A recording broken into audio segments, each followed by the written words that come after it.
po na pinagkaloob mo. Salamat sa mga kapatid. Nakasama po namin ngayong gabi.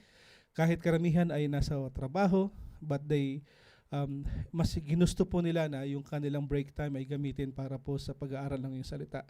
Sa mga kapatid namin kasama sa Panambahan, sa mga nasa Zoom at yung po nasa Facebook page, live, praying that you may continue to bless each one of us. And we pray po na bigyan mo kami, Panginoon, ng matang espiritual, tenga na espiritual, na kung saan hindi lang namin ito mapakinggan, kundi makakuha kami ng aral, wisdom, na para po maipamuhay din po namin. At sa pag-aaralan po namin sa gabing ito, amin po itong dinadalangin na pagpalain mo nga po ang lahat na makikinig. Banal na Espiritu, malaya ka pong kumilos sa aming kalagitnaan at sa mga kapatid naming nakatunghay ngayon. Lord, bless them as well. Lord, override my preparation at sa payak at maikling salita, Panginoon, mapag-aralan namin ang iyong mga salita na kung saan meron pong pakinabang at kakitaan ito, Panginoon, ng bunga sa aming pong buhay espiritual. Lord, we bring back all the praise and the glory unto you. In Jesus' name we pray with thanksgiving. Amen. Alright. So, purihin ang Panginoon sa gabing ito. Okay, tayong lahat ay nandoon sa, kung naalala nyo, yung win, build, ascend. Wherein sabi natin, we need to win people for Christ.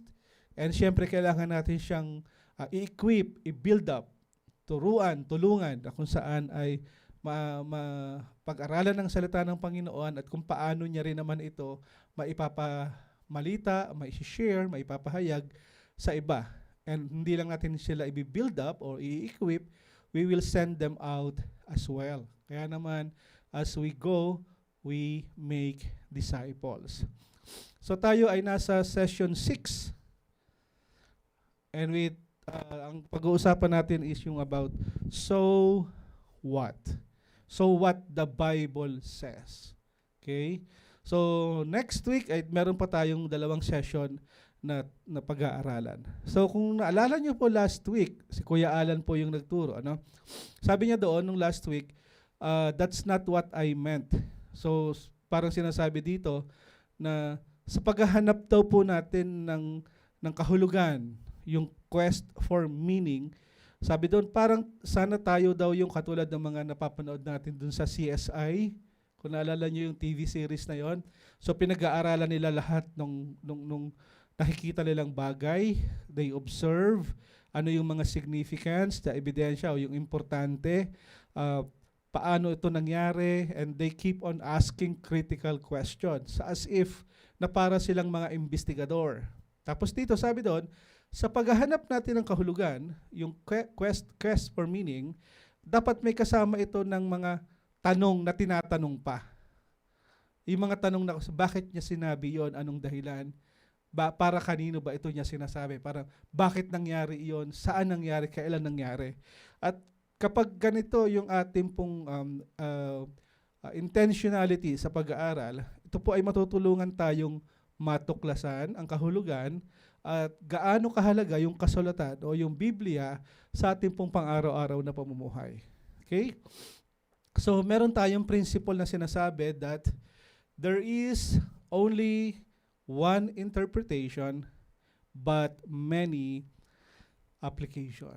So bilang mga kunyari crime investigator tayo, so kailangan natin ay parang pinagdudugtong-dugtong, winawari, iniisip, yung mga parang puzzle na kung saan ay yung mga maliliit na ebidensya, kapag ito ay pinagdikit-dikit mo, ma-identify natin kung ano yung kahulugan, ano yung ibig sabihin. Okay? Napag-aralan din natin, sabi ni Kuya Alan last week, as we quest for meaning, habang tayo ay naghahanap ng kahulugan, lagi natin tatandaan, we need to determine their meaning. Sabi doon, what does this word mean? Ano bang ibig sabihin ng salitang ito? What does this phrase means? Is this word or phrase to be interpreted literally or spiritually? Di ba? May mga salita sa Biblia na kung saan meant for literal na salita. Umulan, parang gano'n, di ba? Yung bumagyo, nakasakay sa bangka. Literal yon. Pero may mga tao kasi na parang mas gusto nilang yung literal ginagawang spiritual at yung spiritual ay ginagawang literal. Okay? Sabi doon, determine natin yung meaning at gaano ba ito kaimportante, yung significance. Kasi nga, bakit sinabi, gaano kahalaga, ano ba yung mga connective words, yung mga but, if, mga ganun ano po. And then, ano ba yung sinasabi ng author about doon sa salitang ito? Ano kaya yung ibig niyang sabihin? Parang ganun pa, nag-aaral tayo. So, kailangan din nating tingnan ano yung implication, ano gaano yung suggestion o yung effects nito pagka ito ay ginagamit na, yung salita o yung mga tinatawag nating mga pangungusap sa salita ng Panginoon.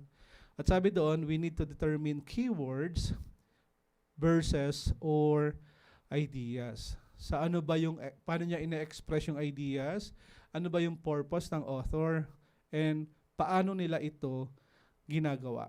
Lagi natin tandaan that as we use our observation and reference material, we need those things, yung observation, reference materials, to answer the questions.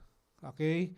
Sabi doon, don't feel you have to answer every question. Kasi may mga tao na parang lagi nilang iniisip na dapat lagi silang may sagot sa tanong. Wag daw po. Kung hindi po talaga alam, then better not to say something kasi sabihin mo yung mali.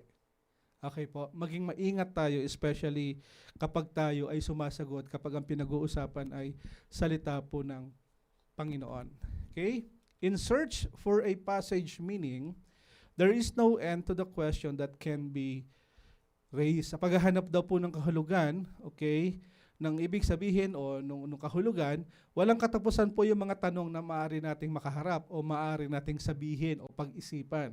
Kaya na, sabi doon, sa patuloy natin na pag-aaral o pagsasaliksik ng kahulugan, maraming tanong dapat ang itinatanong.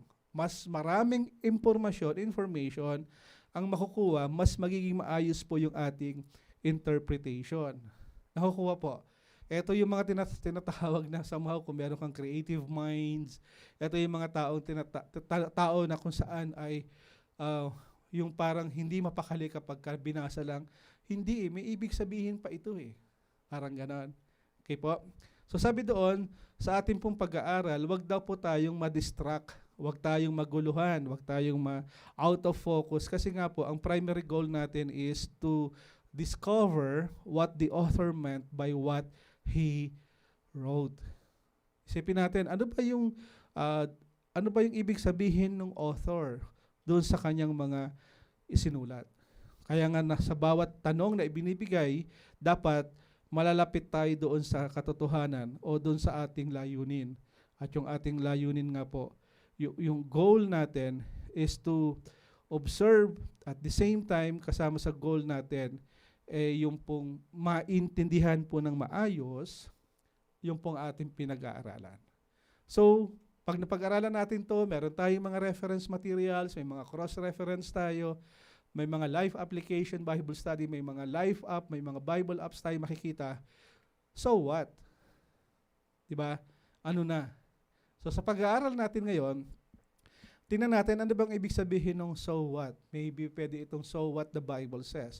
So sa pag-aaral natin ito, sabi doon, when Christ left His throne in heaven, nung si Jesus ay umalis sa kanyang trono mula sa langit, siya ay pumunta sa mundong ito. Okay? Bilang isang tao.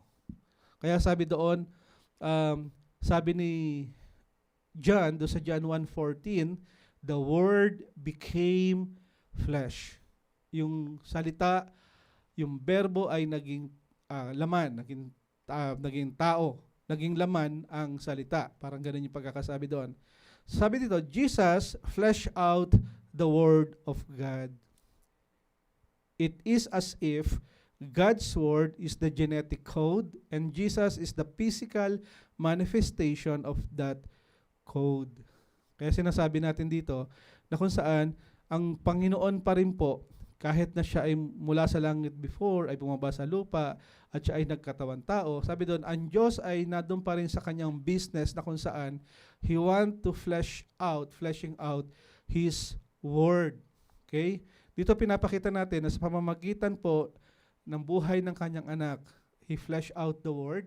At sa atin po, na mga mananampalataya ngayon, tayo ngayon ay merong pribilehiyo at responsibilidad na payagan ang Diyos na payagan ng Diyos na magkatawang tao ang kanyang salita sa ating buhay. Parang sinasabi natin na nawa ay makita po ang salita ng Panginoon sa buhay po ng bawat isa. Naalala niyo sabi sa Bible, tayo daw po ay parang mga letra na binabasa ng mundong ito. Dahil we fleshing out the Word. Pinamumuhay po natin ang salita ng Panginoon. Nakukuha po. Okay. Kaya naman, sabi doon, ang main objective po in application is to flesh out God's Word in our lives. Ipamuhay dan po natin. Yun ang ating pangunahing layunin na mai-apply po ang salita ng Panginoon. Nakuha po, kabisado mo man yung 10 Commandments. Marami ka mang alam na salita sa Biblia. Pero yung salitang love your enemy, gaano ba ito katotoo? Nakukuha niyo po. We need to flesh out. Ipamuhay po natin. Kaya naman, sabi doon, unless Scripture impacts and change our lives, all of our work in observation and interpretation is in vain. Malinaw po. Maliban kung ang banal na kasulatan ay nakakaapekto at ito ay nagpapabago ng ating buhay, kapag walang epekto ito at hindi natin ito pinamumuhay, yung lahat daw po ng ating husay sa pag-aaral, yung lahat po ng ating interpretasyon sa Bible, ikaw naman yung magaling na scholar, and yet hindi mo ito fine-fleshing out, hindi mo pinamumuhay, hindi nakikita sa buhay mo, wala raw po itong kabuluhan. Parang ikaw lang daw po ay yung gong na umaalingaw-ngaw. Nakukuha po. We need to apply it into our lives. The objective po is to flesh out God's Word in our lives. Kaya nga po, ang salita ng Diyos po ay hindi ibibinibigay upang bigyan lang tayo ng katalinuhan, information, intellectual. Okay? Ito po ay ipinigay sa atin upang magkaroon tayo ng pagbabago sa isip, sa puso, at kalooban. At higit sa lahat, iayon po tayo sa buhay na kung saan ang ginagaya natin ay katulad ni Kristo. Nakakuha po. Dahil nga po, sa pagkakataong tayong lahat ay sinasabing mga mananampalataya, pero kung hindi naman po natin to pinamumuhay, ay parang niloloko lang po natin yung ating sarili. Nakakuha niyo po. Maraming pangako sa Biblia that sa lahat ng sumunod sa salita ng Panginoon, the Lord continually blessed them. At nandun yung patnubay at gabay po ng ating Panginoon. So as we continue to study the Word of the Lord, ang reminder po natin tonight sa ating pag-aaral ay ito po. Do not merely listen to the Word and so deceive yourselves. Do what it says. Hindi lang daw natin to parang mapakinggan yung salita. Hindi daw ito yung parang kapag Friday nakaupo ka dito sa simbahan at sasabihin napakinggan mo, gising ka nung buong pag-aaral, pero hindi mo naman ito sinusunod, niloloko lang po natin yung ating sarili. Nakuha niyo po. Marami tayong maiisip, maari yung katabi natin, maari yung kapitbahay natin, ang iniisip, ganyan si ano. Si ano to, yung ganon. Hindi po, sa pag-aaral po ng natin sa salita ng Panginoon, lagi po nating salaminin yung ating sarili sa harap ng Diyos. Yung salita ng Panginoon ay hindi po para sa kapitbahay mo, hindi doon sa kakilala mo na pasaway, kundi ang salita ng Panginoon para sa ating mga pasaway na anak ng Diyos. Kapag ganon ang ating pananaw, yung salita ng Diyos na kinakausap ka o nangungusap po sa atin, para sa iyo yun. Therefore, kalimutan mo yung kapitbahay mo, yung kakilala mong masama pa sa iyo. Isipin natin that this reminder, the word of the Lord, this is for me. At ang salitang ito ay kaya kang baguhin kung nanaisin mo lamang. So, tuloy po natin. Ang sabi doon, maikli lang po yung ating lesson actually. Sabi doon, Scripture teaches much on foolishness versus wisdom. Di ba naalala niyo, sa Biblia po, pag pinag-aralan niyo ito, laging merong pagkakahalintulad, yung foolish people at yung matalinong tao. Yung foolishness and yung wisdom. Laging may ganon. Kasi nga po, ang taong hangal o yung foolish ay isang taong nakakaalam ng tamang gawin pero hindi naman niya ginagawa. Pero habang ang matalinong tao ay nakakaalam ng tamang gawin at ginagawa po ito. Malaki po pagkakaiba nun. Ano po? Alam mong tama, hindi mo ginagawa. Ang tawag sa Biblia, ikaw ay isang hangal. At kung ikaw naman po ay isang matalinong tao at alam mo ito yung tamang gawin at ito po ay ginagawa mo, ang tawag doon, may wisdom itong taong ito. Matalino. Okay po?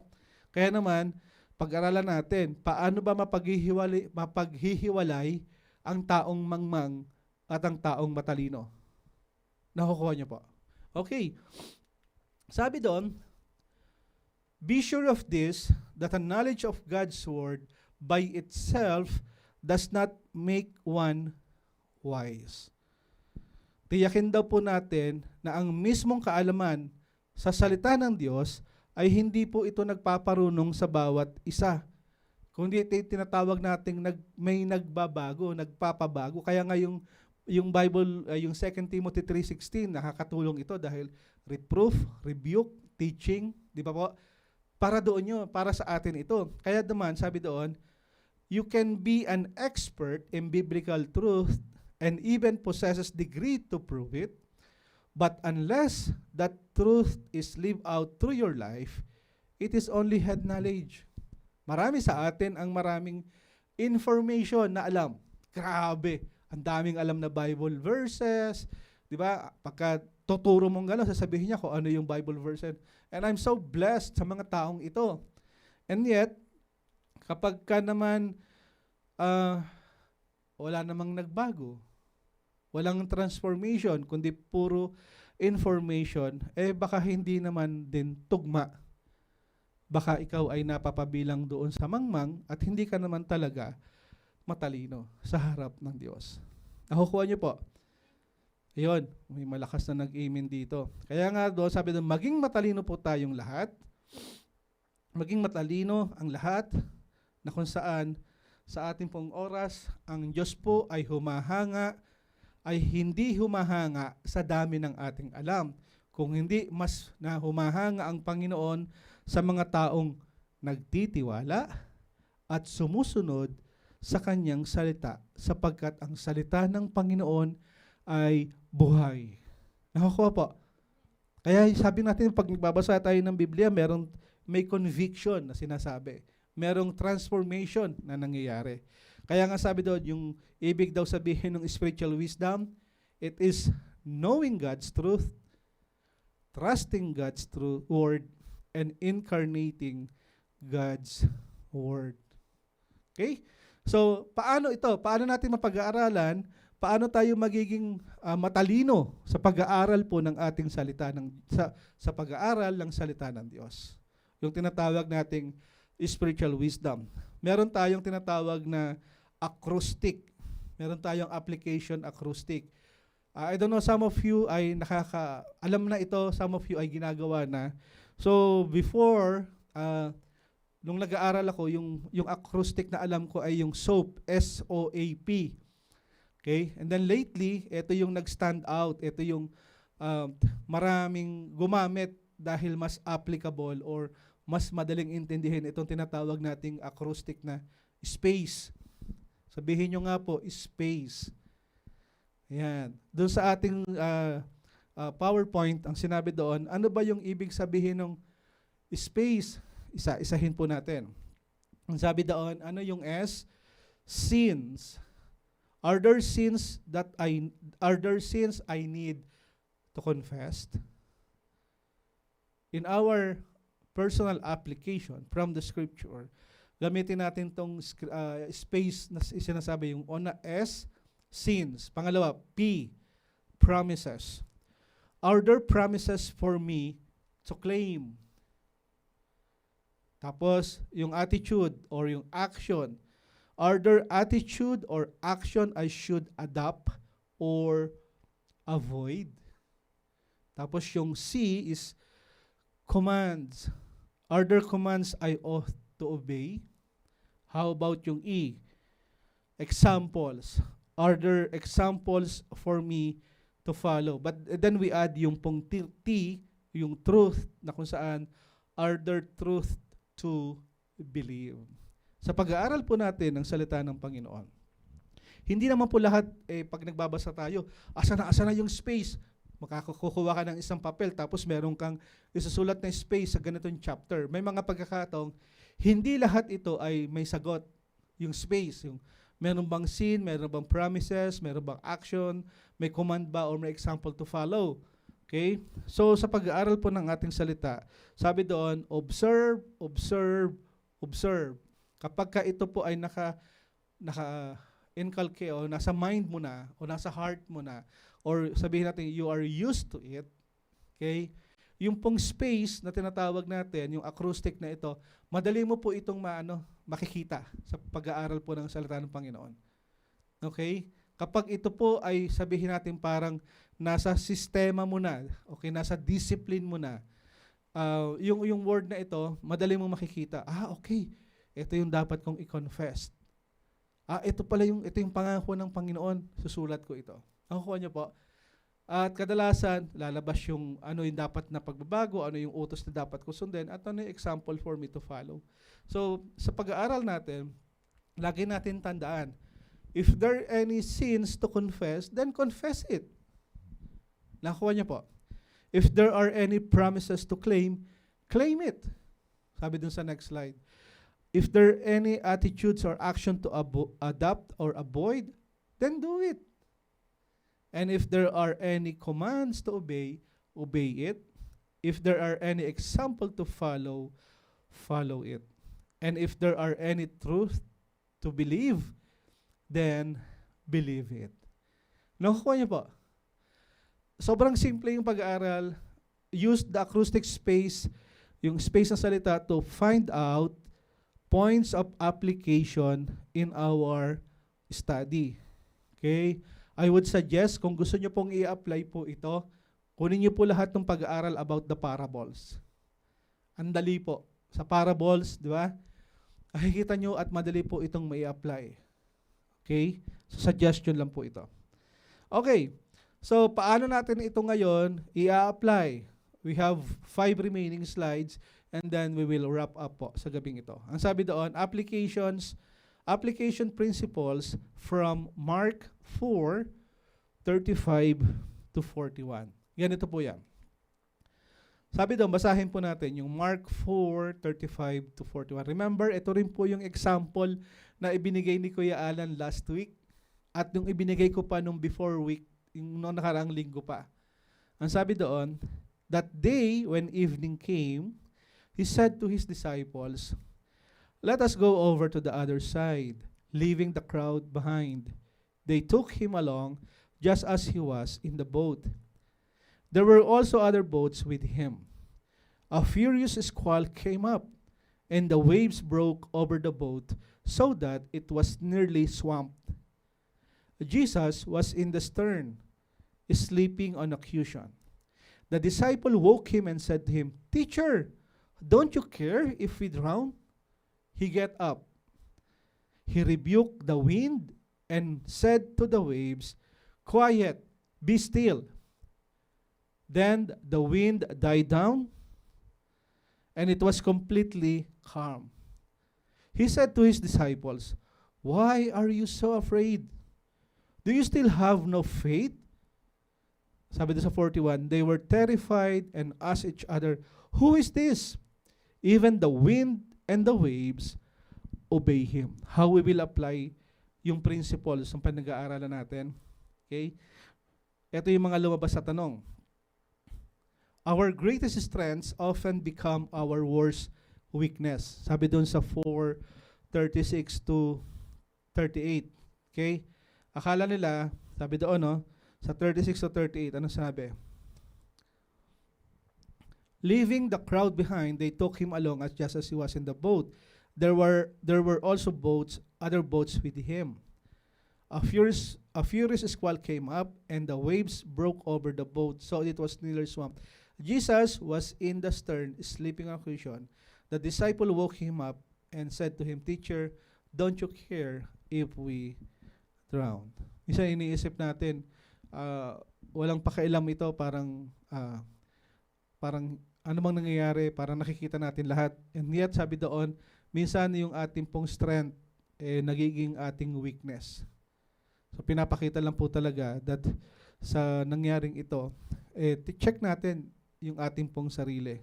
And then, dun sa 37 to 39, Jesus is not blown away by the storms in our lives.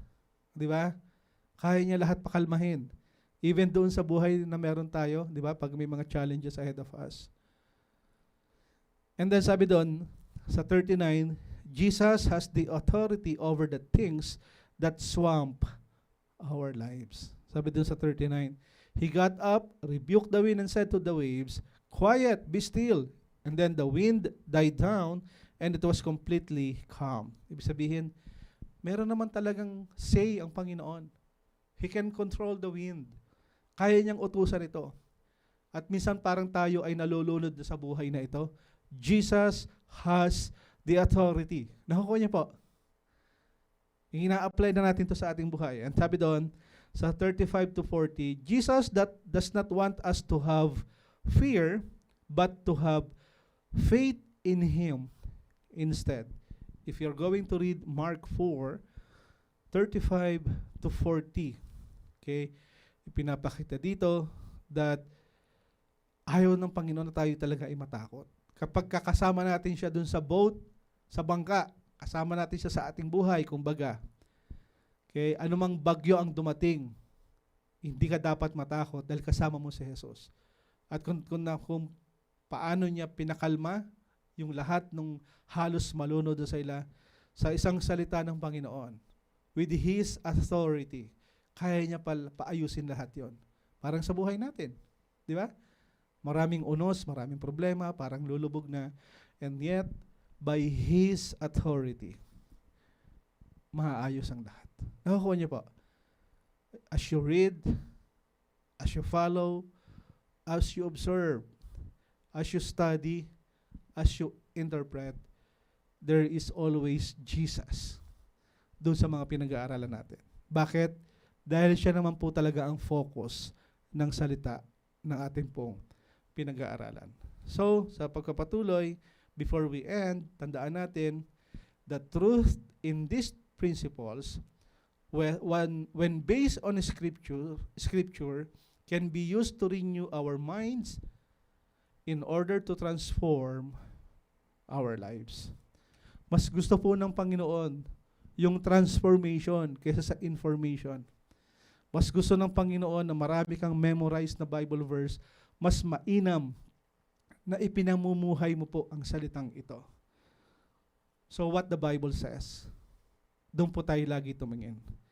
Ang katotohanan po sa lahat ng prinsipyong pinag-aaralan natin, kapag nakabatay lagi sa kasulatan, sa salita ng Panginoon, ito po ay magagamit upang magkaroon tayo ng pagbabago ng isip, upang magkaroon tayo ng pagbabago sa ating buhay. Remember the word acoustic space. As you study the word of the Lord, why not do it tonight? Look for any parables in the Bible. Apply yung space na word. Okay?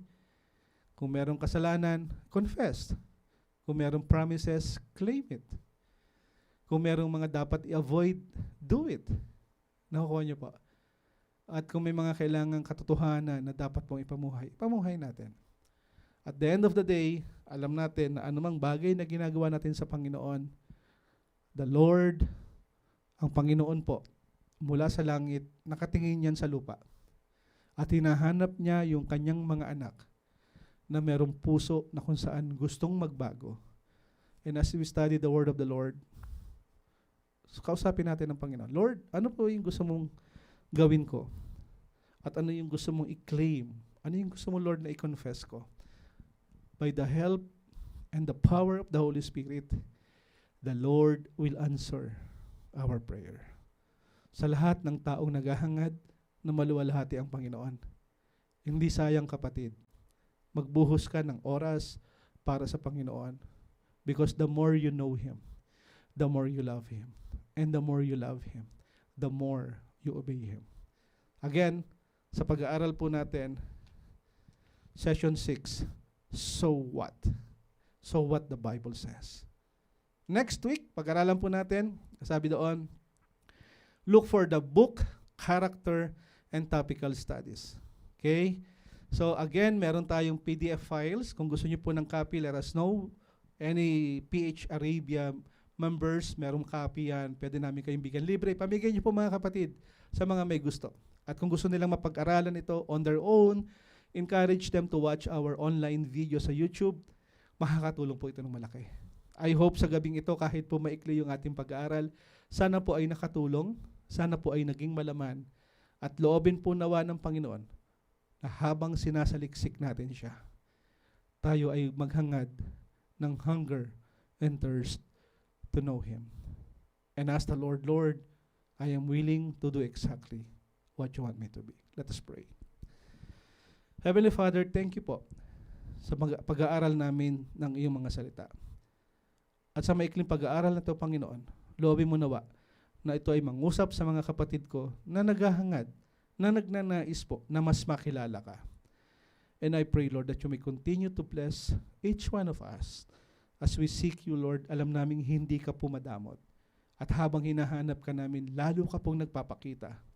At sa iyong mga salita, Lord, turuan at tulungan mo po ang bawat isa ng mga anak mo na masumpungan ang iyong awa, ang iyong biyaya, ang iyong kapangyarihan, ang iyong pag-ibig, dahil ikaw yon, Panginoon. Muli, binabalik po namin sa iyo ang lahat ng papurit para salamat sa mga kapatid namin na kasama namin ngayon at mamaya iuwi sila, ingatan mo po sila. Sa mga kapatid namin na naglaan ng oras para sa pag-aaral ito, bless them, O Lord. Lord, sa iyo po ang lahat ng papuri at pasasalamat. Hanggang next week, Lord, samahan mo po kami. Ito po ang aming dalangin sa pangalan ni Jesus. Amen. Again, mga kapatid, maraming salamat po. Purihin ang Panginoon. See you next week. God bless po. Ako po si Pastor Marvin Mercado ng Potter's House of Arabia. God bless everyone.